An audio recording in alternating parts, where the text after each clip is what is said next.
అయ్య మామ, ఇక్కడ మడ దిగాలని వచ్చినప్పుడు ఈ సౌకర్యం నుంచి నీళ్ళు బానాడికి ఇంతవరకు నీళ్ళు దిగపోవడం వల్ల ఎంత ఏంటంటే ఇలా ఏడిచినాయి. ఇప్పుడు మడ తీసినాను ఇలా ఈ పైరులోకి మా సినానాల కైలోకి కొంచెం నీళ్ళు లేకుండా చేసుకుంటే సౌకర్యం నల్లగా బాగుంటుంది. నీళ్ళు బాగపోవడం వల్ల ఏంటంటే ఎర్రంగా ఉంటున్నాయి. ఈ పొలాల మధ్య తిరుగుతుంటే బాగానే ఉంటుంది, కానీ పాములు గీములు కనబడితే దేవుడా అని అరుచుకుంటే పరిగెత్తాలి. ఏదవుతుందో ఎలా అవుతుందో ఏందో ఈ సంగతి అసలు అర్థమే కూడా. ఆడెవడే చెప్పినట్టు ఏలానికి ఎదురు తిరిగే బ్యాచ్ మనం అంతా, అందుకని ఈ పైర్ల మధ్య సాగు వేసుకున్నాను. కానీ దేనికైనా ఏడమే మంచిదని నా ఒపీనియన్. ఎందుకంటే నలుగురిలో మనం ఉండడం మనకి అలవాట్లేదు.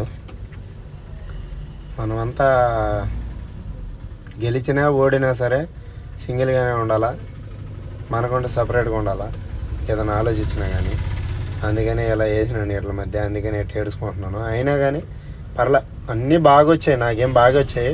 కానీ పైర్ల వల్ల ఏంటంటే కొంచెం ఫాల్ట్ వచ్చి అక్కడక్కడ ఒక చెట్టు 2 చెట్లు అలా పోయి ఉన్నాయి అంతే.